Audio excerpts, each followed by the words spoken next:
So our next speaker is Stephen Densley Jr. He's a Utah attorney. He's a trial attorney and has successfully argued before Utah and Idaho Supreme Courts. He's the author of various changes to the Utah Rules of Civil Procedure and Utah Code. He's appeared on CNN, C-SPAN, BBC, there's a big long list. And he's graduated the University with Honors from BYU with a BA, MA in Public Policy and Political Science. He has a very long introduction, which I'm going to skip to give him as much time as possible, but he's been a friend of FAIR for a long time. And with that, we'll introduce Steve Densley.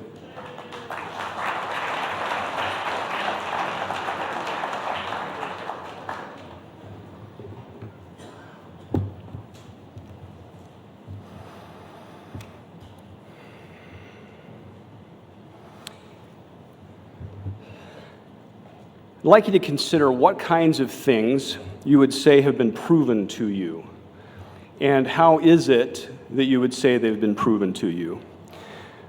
Would you say that you're convinced that the church is true? And if so, do you think it would be worthwhile to spend your time trying to convince other people that the church is true? Not that we should fight or Bible bash, but should we offer reasons that may help people be convinced that the church is true? As we think about the kinds of things we may want to prove, I wonder if sometimes we set the bar too high. I recently heard a Utah attorney talk about reading stories to his son in his backyard at night. And he said that his son, at some point, he turns to him and he says, "Dad, you know what I don't believe in?" And he said, "No, son, what is it you don't believe in?" And he said, "I don't believe in crickets." And he said, it's like a really odd thing for this son to say, because they're sitting there in the backyard and they're surrounded by the sound of crickets. He says, "Why don't you believe in crickets, son?" And he said, "Because I've never seen one." So because this young man had never seen a cricket, even though he's surrounded by the sound of crickets, and even though obviously he had heard other people talk about crickets, he decided he was going to not believe in crickets because he hadn't seen them. So the idea that someone cannot really know something unless they've seen it seems to be an increasingly pervasive idea in our society. This may explain why I've noticed an increasing discomfort among members of the church with saying, "I know the church is true." We used to commonly hear in testimony meeting phrases like, "I know beyond a shadow of a doubt that the church is true." I can't remember the last time I've heard that kind of terminology. I think that our approach to bearing our testimonies is changing. Recently, I heard a young woman bearing her testimony and stop mid-sentence from saying, "I know the church is true," and instead she said, "I believe the church is true." She seemed to sense that there was something wrong with saying that she knew it rather than believed it, and she may have heard adults expressing the same kinds of concerns. Some people may be troubled by the assertion that they know something of a religious nature to be true. They may be worried about appearing judgmental, not wanting to suggest what others should think or do. They may hesitate to say that they know the church is true because of the responsibility that comes with that statement. Some may say, "I have a testimony the church is true," or stated in different terms, "I have faith, but I don't want to suggest that I can prove it to others."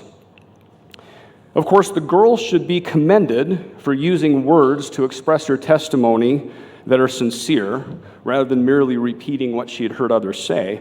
But I wonder if she may have had an unrealistically high expectation for where the depth and breadth of her knowledge needed to be before she could say with confidence, "I know."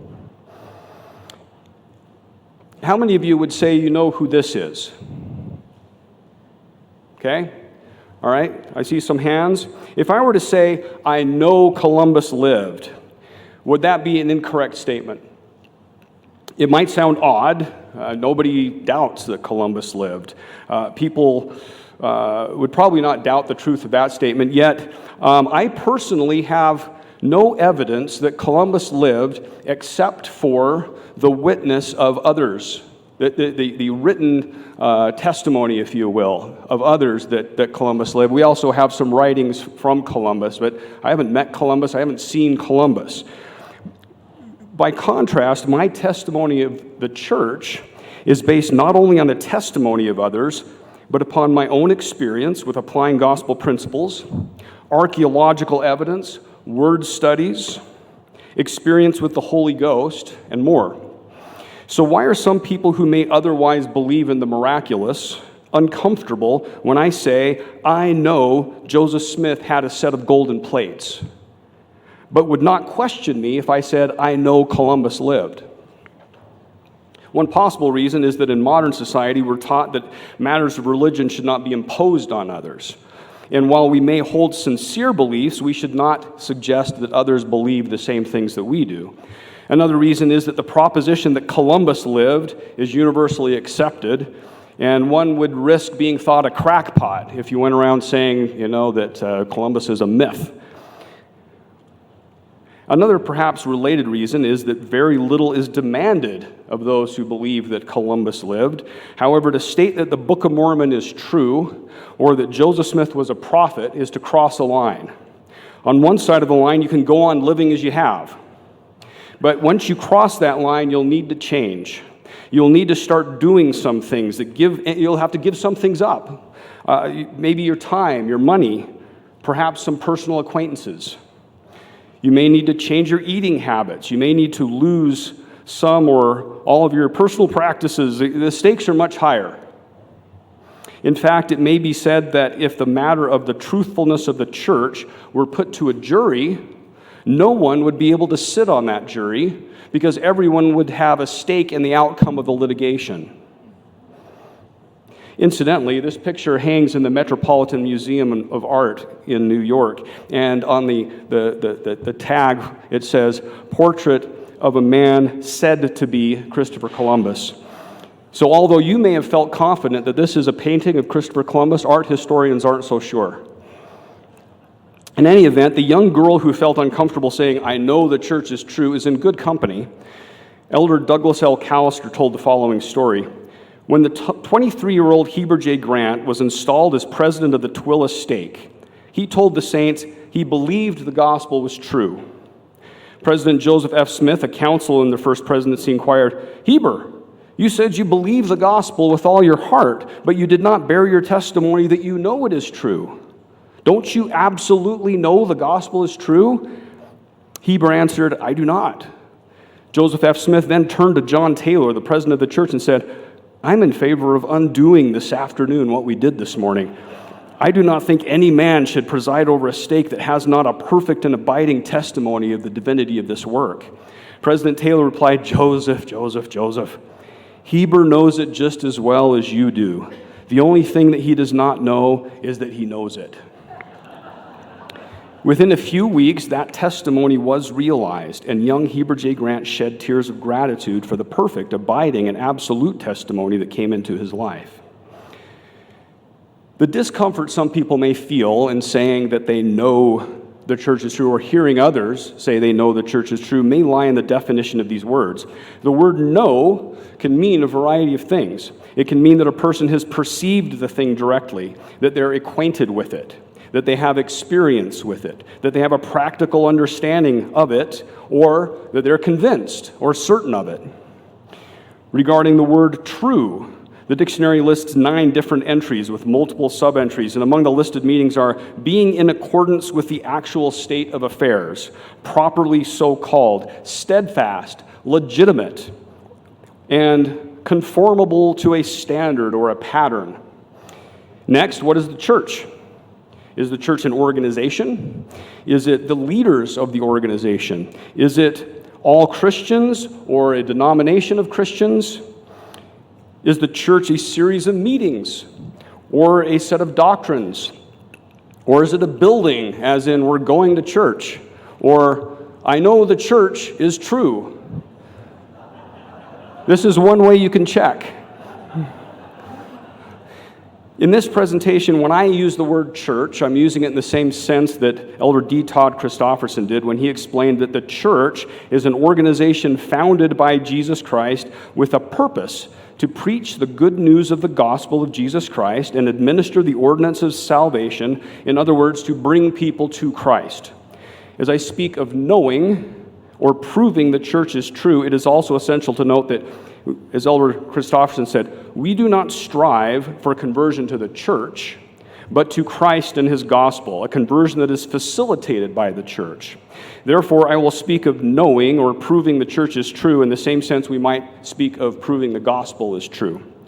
However, for whatever reason, it seems more common to hear people speak of knowing or proving the church is true rather than speak of knowing or proving the gospel is true. When people bear their testimony, they sometimes give examples of what they mean and how they know that the church is true. This knowledge is often explained in terms of an inner spiritual experience.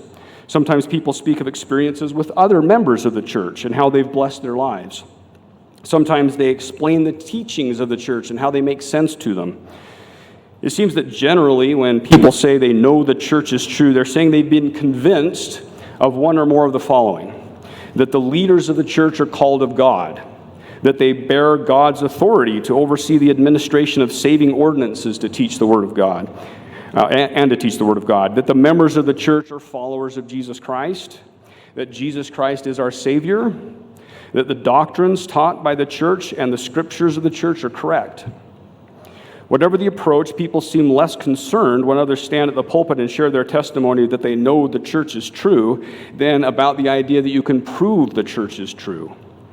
Even among those who would stand and testify they know the church is true, there sometimes seems to be a belief that it would be improper to suggest that the truth of the church can be proven to someone else. Surprisingly, while Hugh Nibley would seem to have spent his life gathering evidence in support of the truth of the Book of Mormon, he once said, "The evidence that will prove or disprove the Book of Mormon does not exist." I'll talk more later about what Hugh Nibley meant by this, but for now let me just say that often when we speak of proving something, we're talking about demonstrating the truth of it to others. That's usually what we're saying. When someone states that they know the church is true, in some sense they're saying that it has been proven to them. So we may say that we know something, even if we feel unable to prove it to others.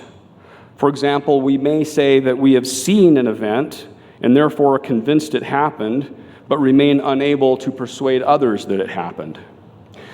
Of course, while we cannot prove everything we know to others, we can prove some things. And one thing I want to prove to you is that it is not as hard to prove things as people might think. That word may not mean what you think it means. I suspect a reason people are uncomfortable saying it can be proven that the church is true is that it seems to suggest that we have no choice in the matter. In other words, the idea is that if something is proven, I have no choice but to believe it.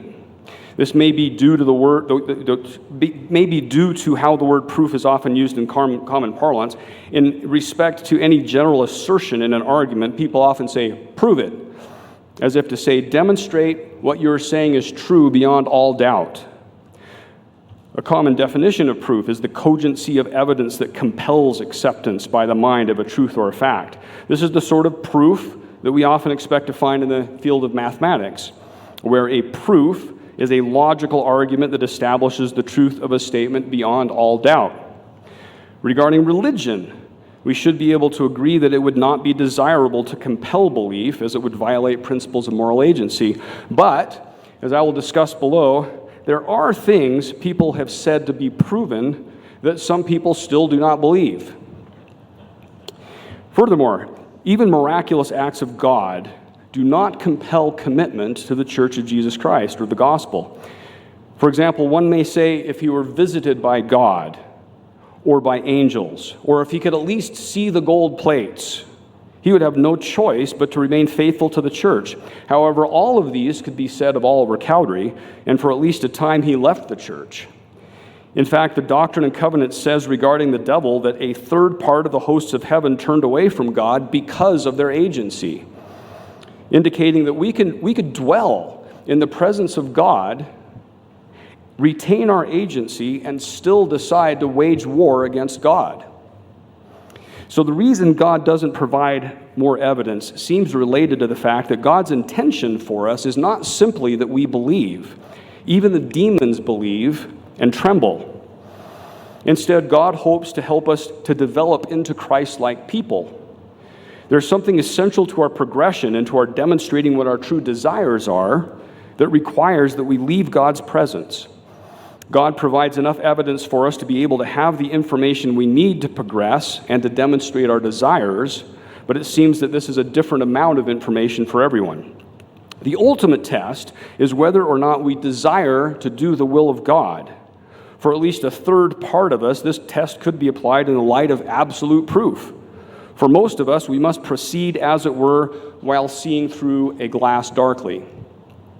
However, none of us are totally blind. At the very least, we all come into this world with the light of Christ. Concerning our actions in this life, we will each be judged according to the light and knowledge with which we are blessed, however much that may be. Of course, God is faithful, who will not suffer us to be tempted above that which we are able. Thus, our test does not depend upon our actions in the face of a lack of evidence. Rather, it depends on whether we are willing to do the will of God in light of the evidence we are given. So the crux of the issue lies in the definition of the words. Just as it may be hard to know what is meant by the phrase, "I know the church is true," the phrase "prove the church is true" is also problematic, since it can be unclear.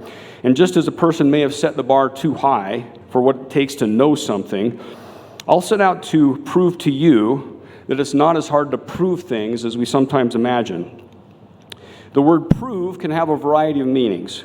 Most commonly, it can refer to establish something as true as by evidence or logic. It can also mean to show oneself to be worthy or capable, or to test the truth, validity, or genuineness of, as in a mathematical proof. Or, interestingly, it carries an archaic meaning of to learn or find out by experience. The word prove is derived from a Latin word, probare, which means to represent as good, show, demonstrate, test, inspect, judge by trial. It's also interesting to note that the same Latin word is where we get our word probe, which from the early 15th century meant a slender, flexible rod for exploring the conditions of wounds or other cavities of the body. Depending on the definitions we use, the process of proving the church to be true would seem most often to involve a process of setting out evidence, logical arguments, or even probing the facts and finding out by experience whether the church is true. As we use the word prove in modern language, it often relates to a process that takes place before a judge. It raises the question of how things are proven in a modern courtroom. I will therefore take the example of standards for proving a case in modern courts in the United States. In light of these standards, we'll then take a look at what the scriptures say about proving the church to be true, and hopefully this exercise will shed light on whether or not we should even try to prove that the church is true, how it is that people become converted, and what we can do to help lead people to Christ. The best place to begin when we talk about proving something is to establish the standard of proof. It's very rare and nearly impossible to find a proposition that is proven beyond all doubt. People tend to think of the field of science as an area where things are conclusively proven. But as the Nobel Prize-winning physicist Richard Feynman said, "A scientist is never certain. We all know that. We know that all our statements are approximate statements with different degrees of certainty. And when a statement is made, the question is not whether it is true or false, but how likely it is to be true or false." Even in the field of mathematics, as Kurt Gödel demonstrated with the incompleteness theorems, mathematics contains some true statements that cannot be proven. The mathematician John Barrow said this about Gödel's theorems: "If a religion is defined to be a system of ideas that contains unprovable statements, then Gödel taught us that mathematics is not only a religion, it is the only religion that can prove itself to be one." Nevertheless, in our day-to-day lives, we often act with a high level of confidence, even when that confidence may not be justified. For example, we may say that a person can show no higher level of confidence than when they would bet their life on something. The CDC estimates that 3,000 people die from foodborne diseases in the United States each year. So when someone else prepares our food, we're putting our lives in the hands of a cook when that person may be a total stranger. It might be said that we know we won't die because we have confidence in government health inspectors, or in market forces, or in personal past experience with observations maybe of people who've eaten at that restaurant, and they came out alive, so we know that we're safe. Of course, if asked, it seems unlikely that a restaurant patron would say the evidence was so compelling that there could be no doubt that the food was safe. So would the restaurant patron say there was proof they would not die? If there was no proof, why would they bet their life on it? It seems, practically speaking, we're often willing to act on evidence that is less than compelling. We're even willing to bet our lives on it. So if restaurant patrons would bet their lives on the proposition that the food being served is safe, would it be accurate if they were to declare that they know the food is safe or the safety of the food has been proven to them?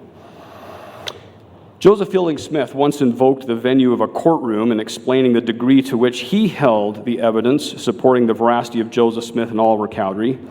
He said, "I believe that I can point to evidence, circumstantial as it may be, yet evidence that ought to be convincing in any court of the land that would prove beyond the possibility of doubt that Joseph Smith and Oliver Cowdery spoke the truth." While this statement of Joseph Fielding Smith lacks jurisprudential rigor, there's no standard of proof reaching beyond all possibility of doubt. It's interesting nonetheless to consider how standards of proof operate in the courtroom, and then consider those standards in light of what the Scriptures teach. We agree as a modern society that certain matters can be proven in a court of law. There's a well-developed system and easily grasped standards established for reaching these ends. Considering these standards in light of what the Scriptures teach about proof should be a useful exercise. I will undertake that study here by considering the way in which modern juries are typically instructed in the United States regarding proof.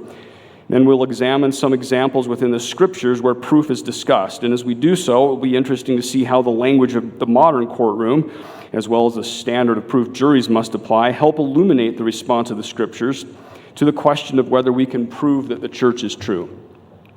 What we will find is not only that the Scriptures insist that the truths of the gospel can be proven, but that the evidence and arguments set forth in the Scriptures are held out as satisfying the highest legal standards of proof.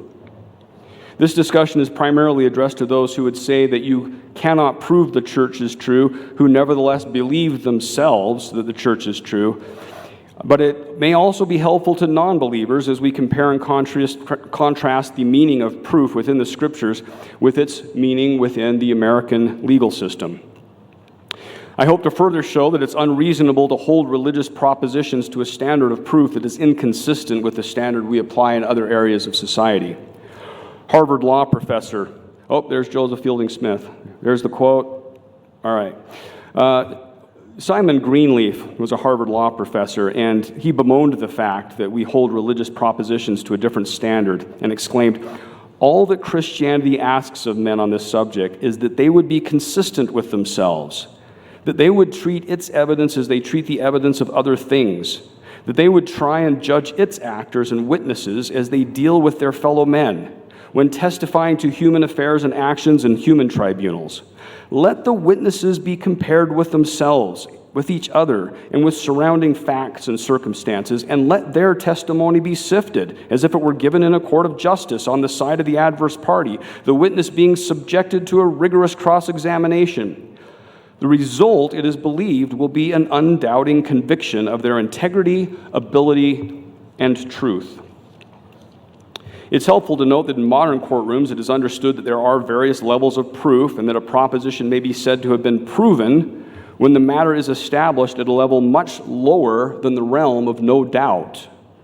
Evidentiary standards of proof include reasonable suspicion, probable cause, substantial evidence, preponderance of the evidence, clear and convincing evidence, and beyond reasonable doubt. For the sake of time, I'll focus on two of these. In the typical civil case where money or property is at stake, a plaintiff must prove his or her claim by a preponderance of the evidence. On this point, a jury might be instructed as follows. When a party has the burden of proving any claim by a preponderance of the evidence, it means that you must be persuaded by the evidence that the claim is more probably true than not. Another way of expressing this would be to say that there must be a better than 50% chance that the claim is true for it to be proven. Of course, this leaves almost as much room for doubt as for confidence that the claim is true. Even if a claim remains 49% dubious, it can still be said to have been proven by a preponderance of the evidence. In federal courts, unless the parties stipulate otherwise, the verdict of the jury must be unanimous. That's also true in state criminal trials. However, in state court civil trials, only 21 states and the District of Columbia and the federal courts still require a unanimous verdict in all civil cases, while 29 states require only a supermajority. In other words, in most states, under the preponderance of the evidence standard, a claim can be made in a civil trial and found to be proven, even if some members of the jury disagree, and even if the claim is only proven to the extent of barely over 51%. Even by this low standard, the prevailing party is justified in stating that his case was proven to be true. The standard with which most people are probably familiar is the beyond reasonable doubt standard. That is the standard that applies to the question of whether or not an individual is guilty of a crime. Regarding this standard, juries are often instructed as follows. Proof beyond a reasonable doubt is proof that leaves you firmly convinced that the defendant is guilty. It is not required that the government prove guilt beyond all possible doubt. It's interesting to note that under the standard of reasonable doubt, there is some room for doubt, even though it's unreasonable doubt. Now, turning to the Scriptures, we find that the standard of proof seems to be similar to that of the higher standards in the proof of the law. It's apparent that God intends for us not only to be persuaded that the gospel is probably true, as in the preponderance of the evidence standard, but God intends for us to be convinced. Considering the following Scriptures, first, the title page of the Book of Mormon.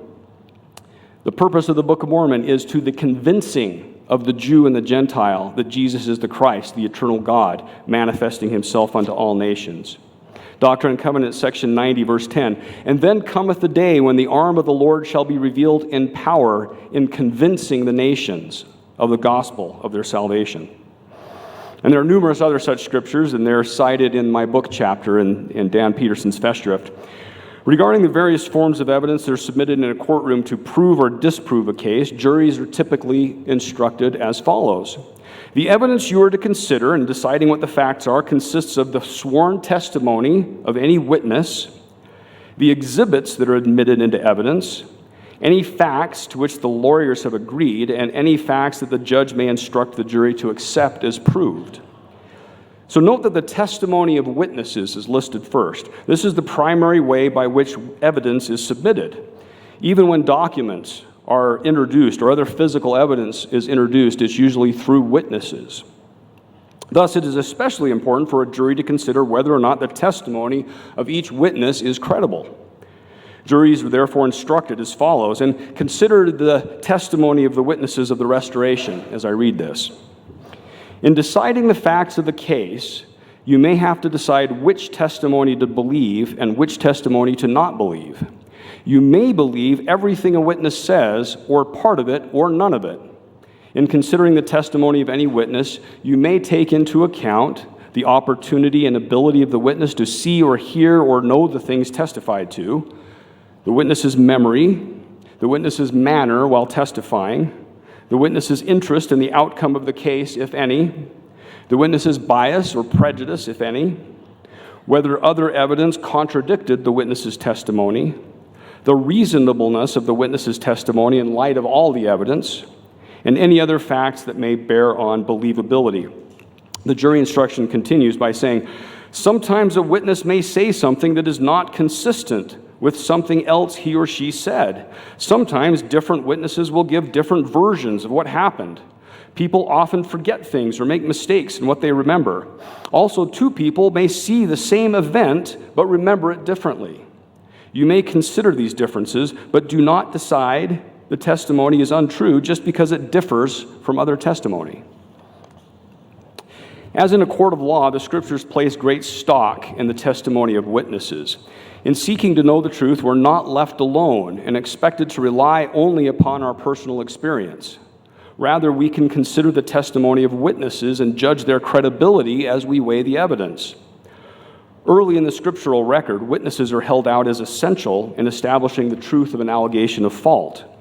One witness shall not rise up against another man for any inquiry, or for any sin, and any sin that he sinneth, at the mouth of 2 witnesses, or at the mouth of 3 witnesses shall the matter be established. This standard for establishing the truth of legal matters was understood in New Testament times to apply in establishing the truth more broadly. For example, this is the 3rd time I am coming to you. In the mouth of 2 or 3 witnesses shall every word be established. Or, if I bear witness of myself, my witness is not true. So Christ does not ask us just to take his word for it. He provides evidence. The people of the Book of Mormon also understood that God intended to prove or establish his word through the testimony of witnesses. Here's just one example. And my brother Jacob also has seen him as I have seen him. Wherefore I will send their words forth unto my children, and prove unto them that my words are true. Wherefore by the words of 3 God hath said, I will establish my words. Nevertheless God sendeth more witnesses, and he proveth all his words. And my soul delighteth in proving unto my people, that save Christ should come, all men should perish. In our dispensation as well, witnesses have played a central role in establishing the truth of the gospel. Here's one of many examples. I, the Lord, am God, and have given these things unto you, my servant Joseph Smith, Jr., and have commanded you that you should stand as a witness of these things. And in addition to your testimony, the testimony of 3 of my servants, yea, they shall know of a surety that these things are true. For from heaven will I declare it unto them. I will give them power that they may behold and view these things as they are. And the testimony of 3 witnesses will I send forth of my word.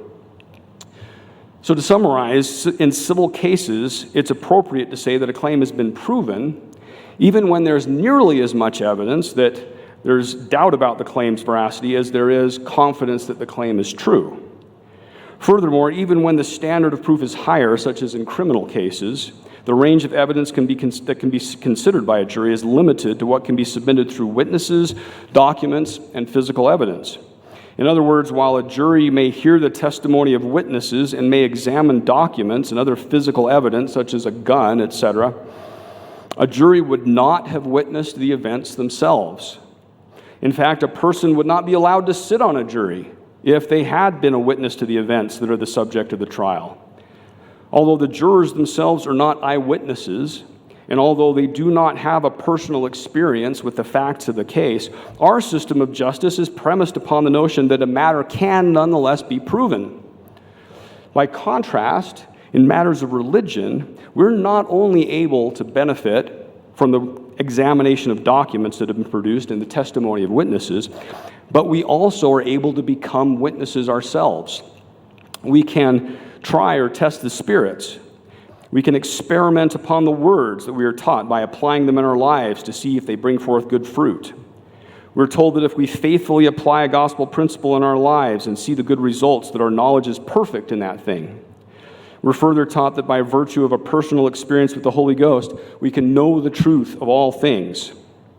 Again, before a jury may find a criminal defendant to be guilty, they must be firmly convinced that the defendant is guilty. This is possible through the testimony of witnesses and through documents and physical evidence. However, the Scriptures teach that a personal experience with the Holy Ghost can not only convince us that the gospel is true, but it can change our hearts. When King Benjamin asked his people whether they believed the words that he reported, they said, "Yea, we believe all the words which thou hast spoken to us, and also we know of their surety and truth because of the Spirit of the Lord God omnipotent, which hath wrought a mighty change in us, or in our hearts, that we have no more disposition to do evil, but to do good continually." Nevertheless, while the Holy Ghost is a powerful means by which people become convinced that the gospel is true, and even holds the power of changing hearts, it is not the only way that the Scriptures indicate that matters of religious doctrine are proven. As in a court of law, the testimony of witnesses is one method by which God's word is said to have been proven.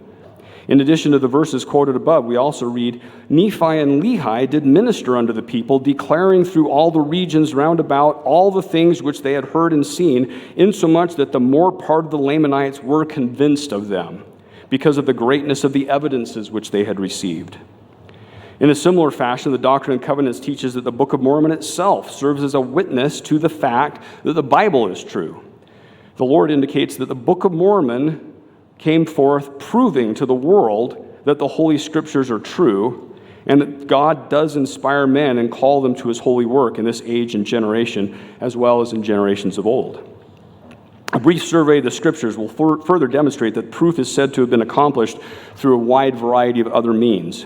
In Acts chapter 1, verse 3, we find that proof of the resurrection came through sensory observation, to whom also Christ shewed himself alive after his passion by many infallible proofs, being seen of them 40 days, and speaking of the things pertaining to the kingdom of God.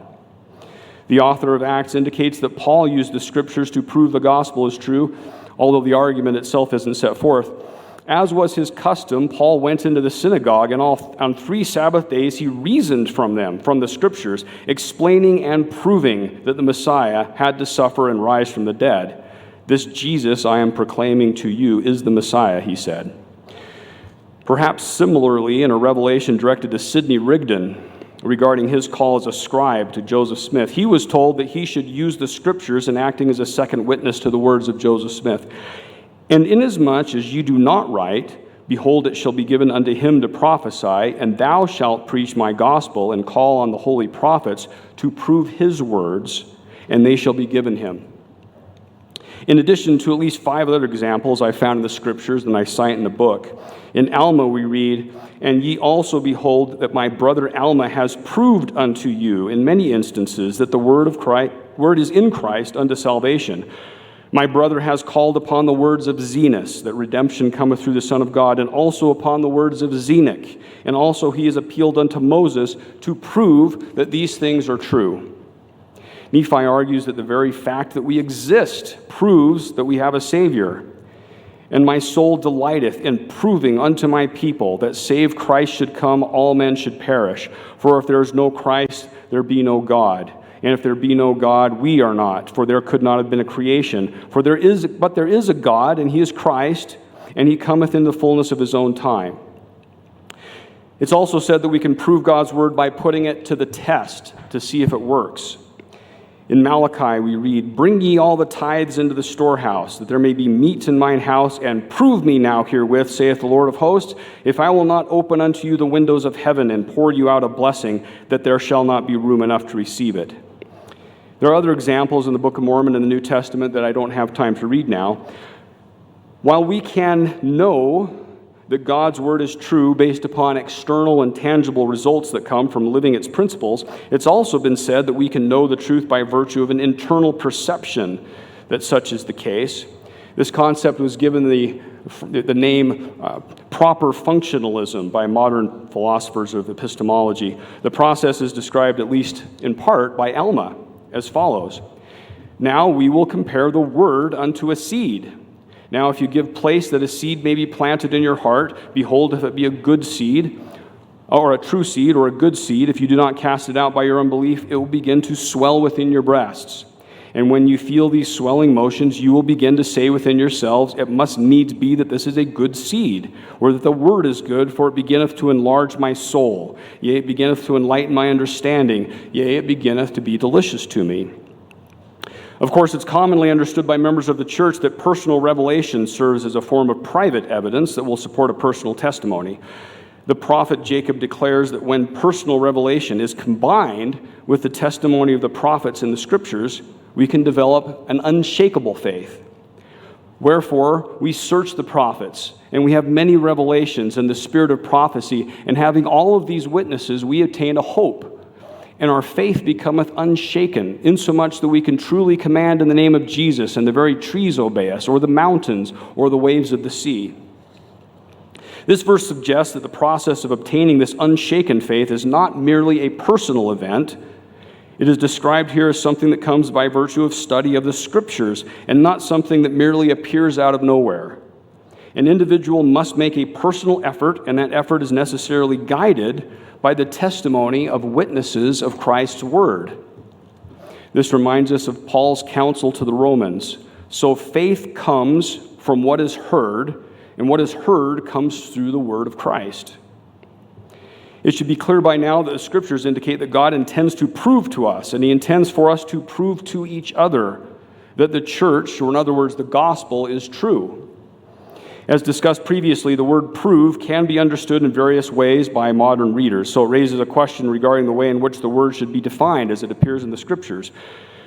My discussion is focused on the language of the Scriptures as they appear in English, and with a few exceptions, the King James Version of the Bible. As we explore whether or not it's possible to prove that the church is true, it may be helpful to review the definitions of the word prove in English and the words that are used in Hebrew and Greek, where that word appears in English translations. A good way to examine the meaning of the word prove as it appears in the Doctrine and Covenants is to use Webster's 1828 dictionary, since that volume reflects the way in which words were commonly being used in English at the time the Doctrine and Covenants was written. The word prove is most often used in the Doctrine and Covenants in a way that is described by Webster's as meaning to try by suffering or encountering, to gain certain knowledge by the operation of something on ourselves or by some act of our own, as in, I will try you and prove you herewith. However, there are at least other two examples in the Doctrine and Covenants, Doctrine and Covenants section 20, verse 11, and Doctrine and Covenants 35, verse 23, which I read earlier, where the word is used in the same sense as described in Webster's dictionary as to evince, establish, or ascertain as truth, reality, or fact by testimony or other evidence. The plaintiff in a suit must prove the truth of his declaration. The prosecutor must prove his charges against the accused. It's far more common to find this use of the word prove in the Book of Mormon, and there are many other examples, as I've read earlier. However, as Royal Skousen and Stanford Carmack have argued, the language of the Book of Mormon does not reflect the way in which the language was used in the 1800s in America, or even the King James Version of the Bible. Rather, the language of the Book of Mormon most nearly parallels early modern English. For this reason, it would be helpful to consider the etymology of the word prove in English. The word is said to have originated around 1200 AD, and in its early usage meant to try by experience or by a test or standard, evaluate, demonstrate in practice. So the word originally had a meaning that was still in common usage by the time of the publication of Webster's 1828 dictionary, or the Doctrine and Covenants. By the 1300s, the word was being used in a way that we're examining here, that is to find out, discover, ascertain, prove by argument. So when used in this sense, the English word prove was being used in the first editions of the Book of Mormon and the Doctrine and Covenants in a way with which we are familiar when speaking modern English, and we might speak of whether or not we can prove the church is true. The only time in the King James Version of the Hebrew Bible that the word prove is used in the sense of proving God's word is true is in Malachi chapter 3, verse 10 that I read before, where it says, "Bring ye all the tithes into the storehouse, and prove me now herewith."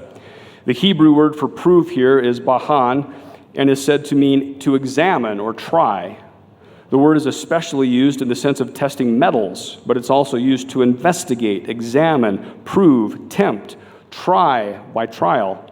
Again, we find that the Scriptures, in quoting God Himself, teach us it is possible to prove whether or not God's Word is true. It is more common to find in the New Testament than in the Old the use of the word prove to refer to establishing God's Word or the Gospel. This may be due to the fact that in the New Testament, much of the New Testament is presented in the form of an argument intended to convince us that Jesus is the Christ. So it may not be surprising to find many instances where it is said that the truth of the gospel can be proven. Starting with the book of Acts, we find that when the writer describes Christ's visit after He rose from the dead, showing many infallible proofs, the word used here is tekmerios, and it's the only instance of it being used in the Greek New Testament. This word is described as a token, as defining a fact. In other words, criterion of certainty or infallible proof, as in properly a marker or a signpost, supplying indisputable information. Thayer's Greek lexicon adds that from Aeschylus to Herodotus down, the word describes that from which something is surely and plainly known, an indubitable evidence or proof. It's hard to imagine any stronger way by which something can be proven to be true. In Acts chapter 9, verse 22, we read that Paul confounded the Jews, proving that this is the very Christ. The word used here is sambibazo, and the word can be used in a way that means to put together in reasoning. And so I conclude, prove, or I teach, I instruct. The The word can be used figuratively to mean to grasp a truth by intertwining ideas needed to come to a necessary judgment or conclusion, to prove. This verse therefore suggests that Paul was teaching from the Scriptures in a way that proved Jesus was the Christ by convincing his listeners to reach the same conclusions that he had reached. While the NIV translation of Acts 17 states that Paul proved his arguments that Jesus is the Messiah, the KJV translation indicates that Paul merely stated it as an allegation. The choice of the word alleged is interesting, since by at least the 1670s, the word alleged has meant something was asserted but not proved. In its earlier usage, by the mid-14th century, the word was being used to refer to something that was claimed to be true with or without proof. Many modern translators have concluded that the earlier usage of the word is closer to what the King James translators had in mind, as this word is translated as proved or proving. The word in Greek is paratithemi. This word can be used to mean to bring forward or quote as evidence. Thayer's Greek lexicon adds that the word carries the connotation of to set before one as in teaching. In light of all of this, it seems that the Greek indicates that Paul did something more than merely make a claim, rather that he put on evidence to support the claim. It would perhaps be too strong to say this instance of Paul proving that Jesus was the Christ was the same as indisputably establishing it, but rather, as translated in various English editions, he was setting forth or demonstrating. He was giving evidence or pointing out. He was showing that Jesus is the Christ. So it may be that this could be considered proof by a lower standard. This is not the tekmerion of Acts chapter 1, verse 3, but it's still a demonstration of evidence from the Scriptures that had the effect of convincing at least some listeners, as the next verse reads, and some of them believed. In Acts 18, we read in the King James Version that Apollos mightily convinced the Jews, and that publicly, shewing by the Scriptures that Jesus was Christ. The NIV translation puts a different spin on the impact of the argument, stating that Apollos vigorously refuted his Jewish opponents in public debate, proving from the Scriptures that Jesus was the Messiah. The Greek word used here for shewing or proving is epidegnomai, and is used in the sense of I show, display, or point out, indicate, I prove, or demonstrate. The term is also used in the sense of demonstrating something in terms of its natural spin-offs or effects. It's common in English translations to transliterate this phrase in Acts 18:28 as showing from the Scriptures or demonstrating from the Scriptures. However, proving from the Scriptures is also used. Again, while showing or demonstrating something to be true is less forceful language than infallible proofs, as in Act 1, it's safe in this instance to consider epidegnomai a form of proof as well. When Paul counsels the Roman saints to transform themselves in order to prove that which is good and acceptable and perfect will of God, this seems to be the kind of proof that's private and experienced by the individual that's doing the changing. There's no indication in the text that this transformation is intended to prove to others the will of God. The word used here in Greek is dokimazo, and it's used in the sense of I put to the test or prove or examine. Thayer's Greek lexicon explained that this term means to see whether or not a thing be genuine, and has been used in ancient literature to refer to a test of metals as well as men and other things. In seeking to know Paul's meaning, it's helpful to consider that the word dokimazo is used in 1 Thessalonians, where Paul writes, prove all things, hold fast to that which is good. Again, the word here seems to indicate that a person should conduct a personal test to determine what principles are true and which are false, and in this way prove it to oneself. Indeed, rather than use the word prove in the King James Version, modern translations most often use the word test or examine all things. Nevertheless, while this is a subjective form of proof, it is a form of proof nonetheless. It's thus evident that Paul believed that one could discover for oneself that which is true by putting the principles of the gospel to the test. This approach seems very much like that which is recommended by Alma when he counsels the Zoramites to experiment upon my words, which he says can lead to a perfect knowledge of the thing experimented upon. The Scriptures teach that the principles of the gospel can be proven in a variety of ways. Of course, Hugh Nibley was correct in some narrow sense that the evidence that will prove or disprove the Book of Mormon does not exist. However, here as always, we should examine what is meant by the word prove. And Hugh Nibley gives us some elaboration on this point. He says, when indeed is a thing proven? Only when an individual has accumulated by his own conscience enough observations, impressions, reasonings, and feelings to satisfy him personally that it is so. The same evidence which convinces one expert may leave another completely unsatisfied. The impressions that build up definite proof are themselves non-transferable. All we can do is talk about the material at hand, hoping that in the course of the discussion, every participant will privately and inwardly form, reform, change, or abandon his opinions about it, and thereby move in the direction of greater light and knowledge. Some of the things in the book since Cumorah we think are quite impressive, but there is no guarantee at all that anyone else will think so. In this last sentence, Nibley reveals what he means by proving something to be true, a guarantee that someone else will be satisfied with the truth of some matter.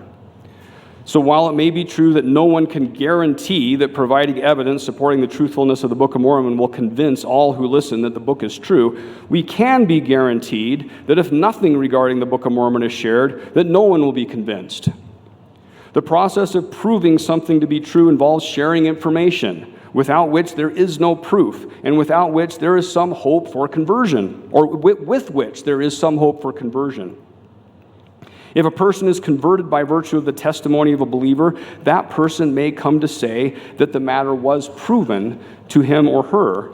Or if an outside believer is reporting on the circumstances, we may read, as we do in many scriptures cited above, that the matter was proven. So there are a variety of ways in which it is correct to say the gospel principles, the church, the Book of Mormon can be proven to be true. Of course, while information of the testimony of witnesses and rational arguments can all help in convincing us that the church is true, the scriptures state that it is through repentance and obedience we can come to know God. Every soul who forsaketh his sins and cometh unto me and calleth on my name and obeyeth my voice and keepeth my commandments shall see my face and know that I am. That is not to say that all of us will attain this knowledge or surety in this life. For almost all of us, the knowledge of God in this life comes as a spiritual manifestation. Insomuch as ye strip yourselves from jealousies and fears and humble yourselves before me, the veil shall be rent, and you shall see me and know that I am, not with the carnal, neither the natural mind, but with the spiritual. Still, while some receive direct spiritual knowledge of the divinity of Jesus Christ, others are gifted in believing on the testimony of others. To some it is given by the Holy Ghost to know that Jesus is the Son of God and that he was crucified for the sins of the world. To others it is given to believe on their words that they may also have eternal life if they continue faithful. And although believing in the words of others would seem to be a lesser form of knowledge, the sons of Helaman were free from doubt because of the knowledge of their mothers. Their conviction was so strong that God would deliver them that they did not fear death, as they expressed to Helaman. We do not doubt. Our mothers knew it. Of course, no one should lose heart if they yearn for a sure knowledge and still lack conviction. Those elders who were told that they could have a vision of God were also told, ye are not able to abide the presence of God now, neither the ministering of angels. Wherefore continue in patience until you are perfected. And some of those who were ordained to the high priesthood of the church were told, ye cannot bear all things now. Nevertheless, be of good cheer, for I will lead you along. The kingdom is yours, and the blessings thereof are yours, and the riches of eternity are yours. From this analysis of the scriptures, it should be clear that we should not shy away from presenting evidence that the church is true. God intends to prove to us that he lives, that Jesus is the Christ, and that the church has been restored in the latter days. It is unusual to find an instance in which God himself appears to make his case. The primary way by which God proves his case is through the testimony of witnesses. For that reason, we should be ready always to give an answer to every man that asketh you a reason for the hope that is in us. In fact, many modern translations of that verse use the word defense instead of answer, as the word in Greek is apologian and commonly refers to a verbal defense, particularly in a law court. In other words, Peter here calls on us to be apologists for our faith and to set out a defense of our beliefs as one might defend a case in court. As the scriptures indicate that we can prove that the church is true, it raises a question regarding why it hasn't been done. In other words, why doesn't everyone believe? We might as easily ask the critics of the church, have you proven the church is not true? And if so, why is the church still around? The question might not be one so much of belief as conviction, commitment, and loyalty. As James wrote, even the demons believe and tremble. So although one may be convinced, one may not be converted. Austin Farr alluded to this when he wrote, argument does not create conviction, and what seems to be proved may not be embraced. As we contemplate why a person may be unable to refute an argument and may even be intellectually persuaded but remain unconverted, it could help to consider an anecdote related by John Stackhouse in his introduction to his book, Humble Apologetics. He tells of an expert apologist who visited a college campus and handily refuted every argument raised by each person who challenged him. Nevertheless, a student was overheard saying, as she was leaving the event, "I don't care if the son of a gun is right, I still hate his guts." But she didn't say son of a gun. The reason that argument does not always create converts may be related to the reason an individual should be excluded from a jury if they have a self-interest in the outcome of the litigation. If a member of a jury in an automobile injury case was going to gain or lose something, depending upon whether the plaintiff was able to prove the case, the person would be excluded from serving on the jury. They cannot fairly assess the evidence if they have skin in the game. Their motivation will be to give more weight to the evidence that supports their personal interest and reject the evidence that does not. With respect to religion, we all have skin in the game. In other words, if the Church of Jesus Christ of Latter-day Saints is really Christ's restored church, it may cause some serious cognitive dissonance and psychological pain in the mind and heart of one who would rather not join the church due to a host of other considerations, unrelated to the question of whether or not the church is true. Joining the church often involves great sacrifices, and it will take not only a change of mind, but a change of heart before one is willing to make those sacrifices. The social psychologist Jonathan Haidt has explained, reasoning can take us to almost any conclusion we want to reach because we ask, can I believe it when we want to believe something, but must I believe it when we don't want to believe? The answer is almost always yes to the first question and no to the second. That is why so much, perhaps everything, depends on our desires. We are told that we will be judged according to our desires. We will be rewarded according to our desires. Whether or not we develop faith and are converted to the church may depend on large part on whether we hope the church is true. As Moroni asked, how is it that you can attain faith, save you shall have hope? If we do not want the church to be true, we will look for reasons to support our desires and justify our unbelief. So one way to reach people would be to help them see how beautiful and desirable the truths taught in the church are, that the gospel really is good news. That can help them to develop the desire to believe. It often seems as though some want to pit conversion by the Spirit against conversion by evidence and argument, as if it's an either-or proposition. However, the Spirit does not operate in a vacuum. It does not seem possible that one could be converted by the Spirit without having been given reasons to believe. At the very least, evidence provides a reason for seeking spiritual confirmation and a reason to continue seeking spiritual strength after once receiving a witness of the Holy Ghost. Of course, evidence does not need to be in the form of a logical argument or even an appeal to the authority of the Scriptures. As demonstrated above, proof may come through a variety of means, including simply that a person becomes converted through the experience of living the gospel, such as learning that through fellowship with the saints, good things are brought to pass. And once one has been given reasons to believe, the Spirit can confirm the truth of the evidence. As B.H. Roberts said, to be known, the truth must be stated. And the clearer and more complete the statement is, the better the opportunity will the Holy Spirit have for testifying to the souls of men that the work is true. To this, Elder Roberts added, the power of the Holy Ghost must ever be the chief source of evidence for the truth of the Book of Mormon. All other evidence is secondary. No arrangement of evidence, however skillfully ordered, no argument, however adroitly made, can ever take its place. We're also told that the Holy Ghost can change our hearts so that we have no more disposition to do evil, but to do good continually. So although the truthfulness of the gospel can be proven, It seems that the most important function evidence serves is in providing reasons for people to hope that the church is true, or to continue to believe who already have the desire to believe. The evidence will have little tendency to cause a person to change their behavior if they do not want to change their behavior. Such a person may claim there's a lack of evidence when the larger issue is there's a lack of desire. Of course, once a person has a desire to believe, they must also have reasons to support that belief. Along these lines, Farr's often quoted statement may be modified as follows: "For though argument does not create conversion, the lack of it destroys belief. What seems to be proved may not be embraced, but when no one shows the ability to defend is quickly abandoned. Rational argument does not convert people, but it maintains a climate in which belief may flourish into conversion." Belief and conviction will flourish into conversion when accompanied by both desire and evidence. It's therefore crucial, if people are to develop and maintain a conviction that blossoms into conversion, that we are ready always to give people a reason for the hope that is within us.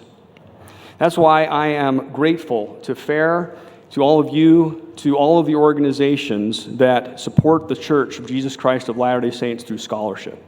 Thank you.